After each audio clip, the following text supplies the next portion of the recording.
Hey everyone, welcome back to the channel. Thank you for being here. My name is Andrew, coming to you from the beautiful Carolinas. Today's topic is going to be, it goes against everything you were taught. Think about that for a minute. Everyone, if you like the content, please like, subscribe, and share. So it goes against everything you were taught. I'm referring to the narcissistic abusive cycle that you were a part of. Perhaps you still are a part of it. And what you were taught as a youth growing up from institutions, from your parents, from schools, etc. You were taught certain things. Example, blood is thicker than water. What do we think about that now? Well, if you are in a narcissistic relationship with a family member, you understand that blood is definitely not thicker than water, and that your immediate family members may not even be 1/10 as close as people that you've developed other relationships with throughout life, friendships, acquaintances, colleagues, things like that. Because the family members that you were, your family members, they knew who you were. They saw the beautiful, bright, shining light within you. That's why so frequently, with many of the sessions I have, the one-on-one sessions that I provide, the people I work with are what I call a black sheep or a white sheep. They are the beautiful, bright, shining light. They are the empath.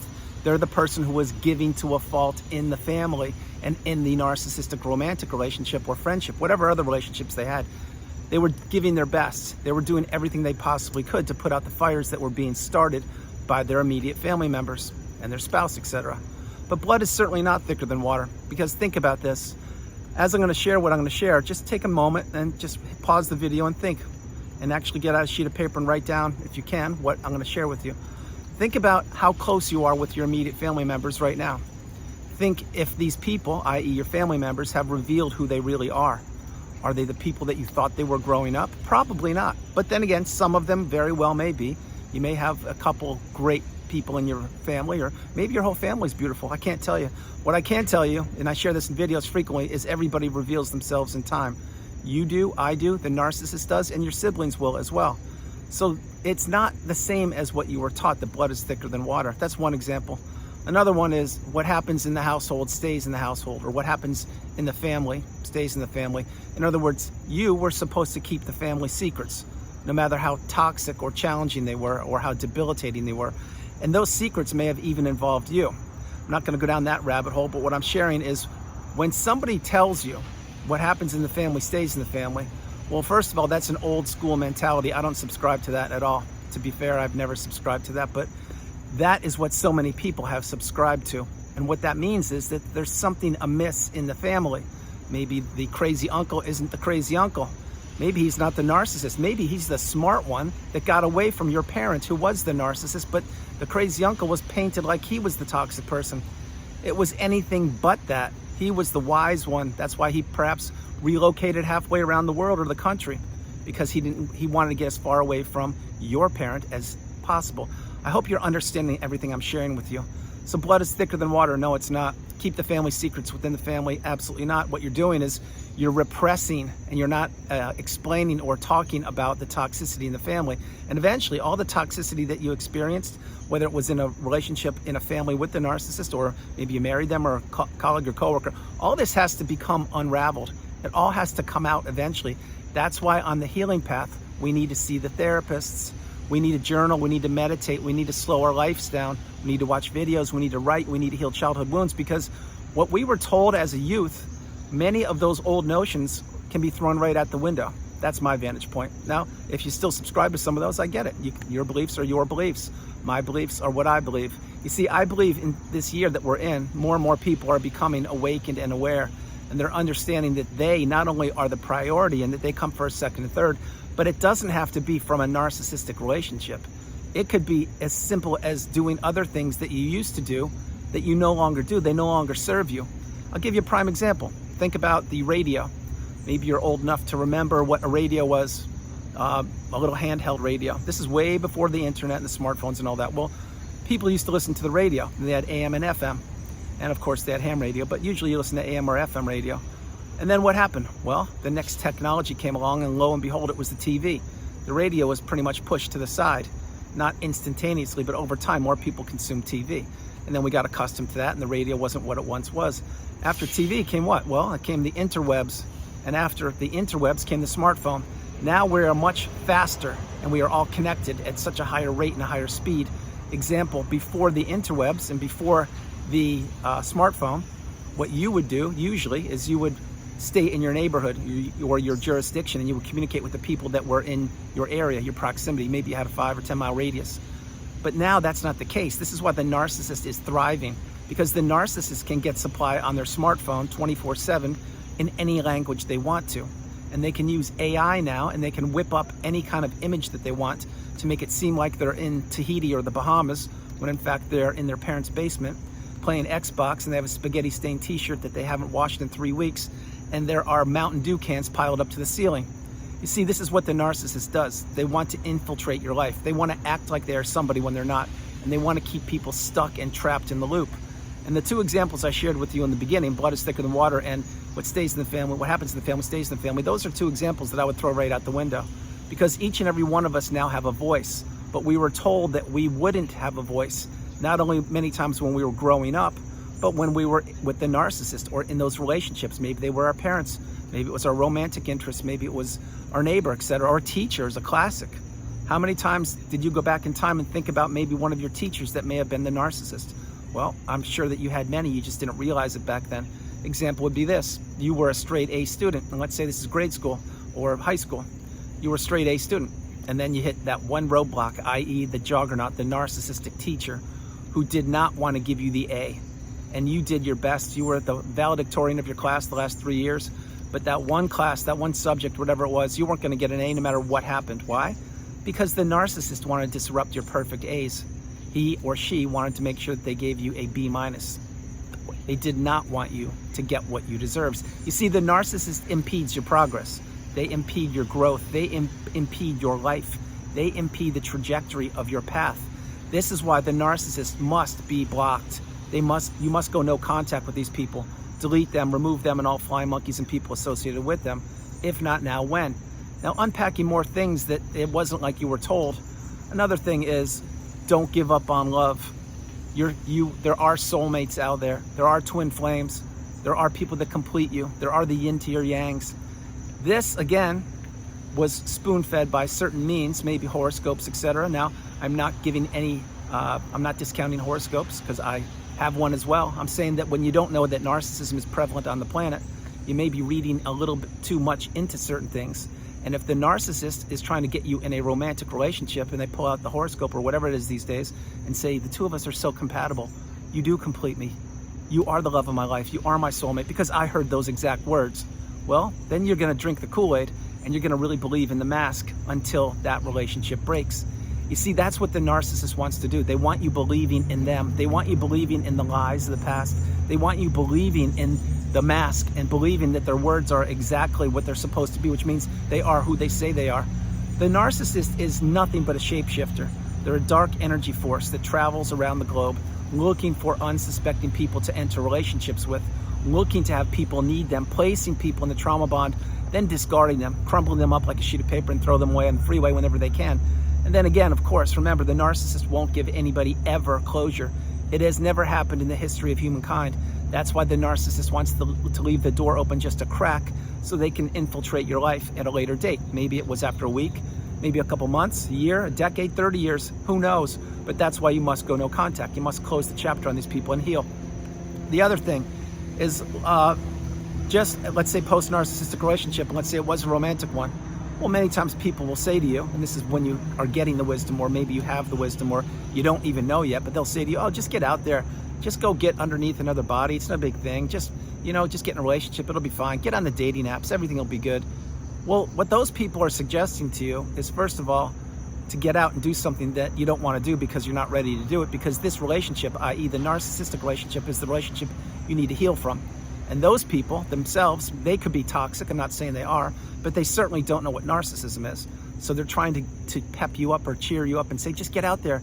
You'll be fine. Just move on, shake a leg. Well, that's not how it works. That's why the healing path is not linear. That's why it will take time. It will take a lot of time. But in your time, you will heal if you utilize the tools that are provided for you in the community and on the channel. But it wasn't as you were taught. So many different things. I mentioned the narcissistic teacher and your parents, your upbringing and things. Think about all the things that you were taught in school. Example, here's a classic one. When we were children, or when I was a child, we used to eat something called cereal. And what was cereal? Well, it was basically about a pound of sugar in a box with a couple colorful things that turned out to be the cereal. Example, Fruity Pebbles or Cuckoo Cocoa Puffs, etc. If you know any of these things, drop comments below. I'm sure some of you people are laughing, which is great. But we now know that cereal shouldn't be about a sugar rush, just getting the kids' engine revved up and send them off to school, and then they crash in after the first period. And not only that, but sugar's not healthy. Now again, if you eat sugar, go for it, enjoy your life. I'm just letting you know that many of the things that we were taught did not turn out to be true. Same thing with, let's take a different one. This may be a little challenging, but think about the car that you drive. It's a gas car. I'm sure it takes gasoline, or most of your cars do. Well, electric is the path. Electric is the future. Whether you believe it or not, I don't make the cars. I don't even drive a car because of my detached retina. But I'm just going to share with you, gasoline will be going out the window eventually, and it will be electric. Maybe it will be solar. I don't know, but it won't be gas. These are all examples of things. So getting back to the thumbnail, the narcissist wanted you to believe in what they told you. They wanted to keep you placed in that trauma bond. They wanted to keep you existing in that narcissistic fog. They wanted to continue to gaslight you, to stonewall you, to give you the silent treatment, to punish you for being you. And whenever you did something perfectly right, you perhaps would either get rewarded by a mini love bomb or something, or like, hey, good job, whatever. Or they would just expect you to be perfect, because the narcissist is looking for the perfect person to have a relationship with. Now, bear in mind, nobody on the planet's perfect. I'm certainly not. I make mistakes every single day, and I'm sure you do too. But that's not what the narcissist thinks. You see, the narcissist thinks that they are perfection. They think they're smarter than you. They think they're more handsome or beautiful than you. They think that they can pull one over on you. They think you will never heal. They think you will never get that needle in a haystack and figure out that they were a narcissist. They certainly never banked on you getting stronger and going no contact, etc. But this is what you've done, or this is what you're doing. And now you understand that there are toxic people everywhere. Maybe the toxicity stemmed from your parents. Maybe it was your brother or sister. Maybe it was a teacher. Maybe it was a romantic interest. Maybe it was just someone who was a roommate. So let's take the narcissistic roommate as an example. Well, who's this person? This is a person that's going to get you to enter the lease with them or have you room with them because they're claiming that they can't pay their bills and they need a roommate. Fine, fair enough, I get it. But then what happens? Slowly that person begins to litter up the house by not cleaning, maybe not flushing the toilet or taking the trash out, etc. And then slowly they tell you that they're having tough times, and if you could just pay their internet bill for a couple months, it would help out. Or if you could just loan them money because they don't have any money to buy a new pair of sneakers, whatever it is. And then you say, sure, I get it, you're hard on your luck, or you're down on your luck. And so what do? You help them out. And then that leads into them, hey, you know what? You have a bigger room than I do. I think instead of 50-50, you should be paying 75% of the rent and I'll pay 25. What do you think about that? And then you're like, well, that wasn't what we agreed to. But back then you didn't know what narcissism was, so perhaps you agreed. Maybe you had deep pockets and you had some extra money or whatever. And then you did it. And that next thing you realize, you're doing everything. You're cooking, cleaning, taking the laundry out. You're cleaning, you're vacuuming, you're cleaning up the pet hair. You're paying 2/3 or 75% of the rent, and you're doing everything you can. And what's this person doing? They're just getting messier and messier, and they're making more and more chaos in your life. That's the narcissistic roommate. That's one example of them. But the narcissist is everywhere. They're littered all over the planet. The idea and the path is to understand that most people on the planet do not think the way you think. Many people on the planet do not have your best interest at heart. And then there's the narcissist who wants to take you down for the count. They want to punish you for being you. They are envious of you. They are jealous of you. Many times the narcissist wants to be you because the narcissist is always in competition with people. They're in competition with their children, their parents, their spouses, their colleagues, their coworkers, people in hobby groups and communities they are and or were a part of. This is what the narcissistic abusive cycle does. It goes around and around and around, and it's stuck in a loop of misery. It's stuck in a cesspool of manipulation, and it is in a deep end of toxicity. And the one constant in the narcissistic abusive cycle is the narcissist. And you were in it, and my hope is you're out of it and you've healed, or you're well on your way to the healing path to reach the pinnacle of indifference, the mountaintop of indifference.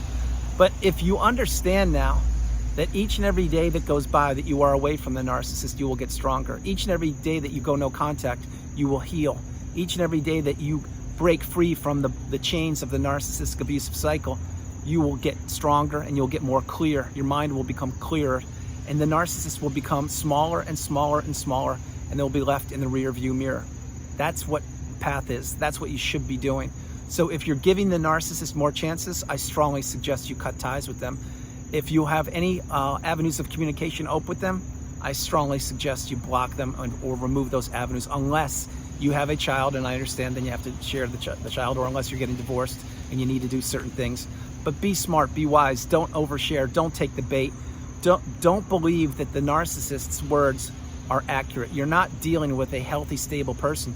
You're dealing with a toxic energy vampire, somebody who you can never get any clarity out of. The narcissist, whenever they're confronted with a real adult conversation, they will utilize word salad. They will just spin the conversation around. They'll keep you trapped in the past. They'll keep on bringing up things that you did 30 years ago, how you didn't shovel the snow in the blizzard. Well, you couldn't shovel the snow because there was 10 feet of snow up against the door and you had to wait till the snow plowed you out, but they'll be blaming you for anything. That is why it is so easier, so much better and safer to talk to a tree behind me than it is the narcissist, because the tree will absorb your energy, and the tree is life, and the tree is abundance, and the tree is growth. The narcissist is nothing but a shapeshifter, a dark energy source, and they will do nothing but try to keep you trapped in that fog. That's why you must get the message and go no contact, etc. So why it wasn't what you were taught, the way you were taught, it's because the times have changed. We are now moving in a world that is spinning around so much faster. We are all connected so much more now. The collective consciousness is becoming stronger. And yes, when I said that, I mean for the good. You may say for the bad or the evil. Yeah, those people are doing what they're doing, but we are getting stronger at a quicker rate than they are, because we are becoming awakened and aware, educated and empowered. And we now know that we are the priority. We come first, second, and third. The narcissist will always, and I mean always, exist in that low vibrational quagmire state. They captured us for a period of time. We broke free, or we were discarded, whatever you want to say. We healed, and now we've elevated higher than the sun, the moon, and the stars. That's rarefied air. That's where the narcissist could never get to. They tried their best to get up there, and they accomplished it for a period of time, which was the length of the relationship. But once that relationship ended and you healed, you went right back where you belonged, way high up there. And the narcissist is trapped again in that low vibrational state. So everyone, that's the video. I hope you liked it. I loved doing it from the beautiful Carolinas. This is Andrew. Namaste. Have a great afternoon, evening, or morning, no matter where you are on the planet. You are not alone. Remember that. You are not alone. God bless you all. I love you, and I will talk to you tomorrow. And bear in mind, not everything is not only how it appears to be. You're learning that now.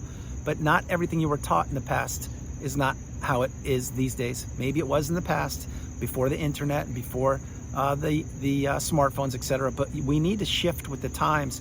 We need to really understand and challenge certain things and question certain things we were taught. That is why each and every day I create a video, to pay it forward, to get your cup full, and to educate and teach you about not only how to break free from the narcissistic abusive cycle and to show you the signs, but to let you know that there's so much more out there than the narcissistic abusive cycle that needs to be challenged. And we need to begin questioning a lot of things starting right now. I love you all. God bless you. And I will talk to you tomorrow. Bye, everybody.